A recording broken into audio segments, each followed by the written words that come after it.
Hi, my name is Ramiah Whiteside, and I am a community organizer for EXPO, which is Ex-Incarcerated People Organizing.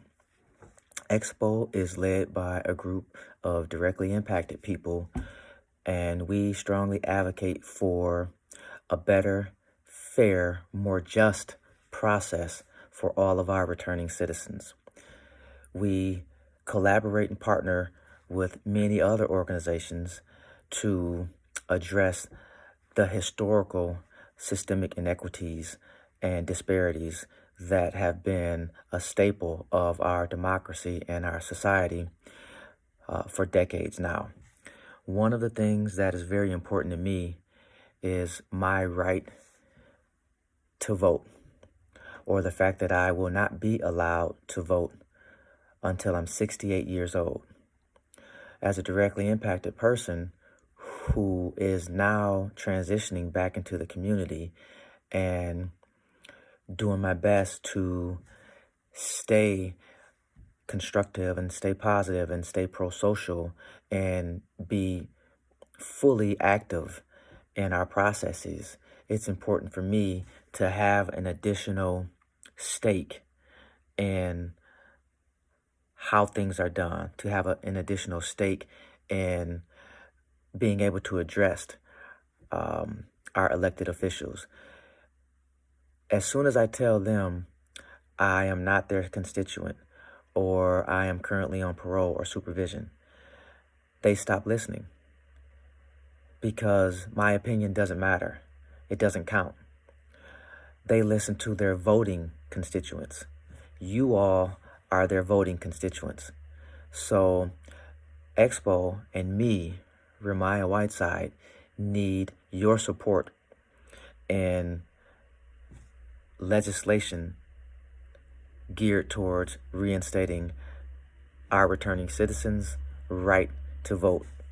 This will unlock so many doors for me and the 40,000 plus men and women who are also free, on supervision, paying taxes, doing well, pillars of their community. However, we are voiceless.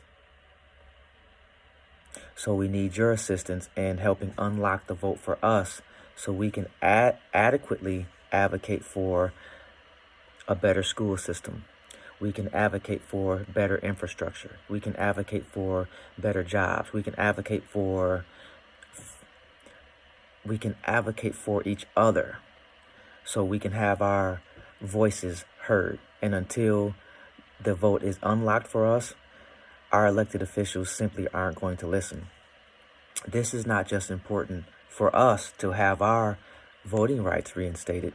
It's important to all citizens of the United States because this voter disenfranchisement is directly connected to our citizenship. Until I can vote, I am not considered a citizen. So I'll let that sink in.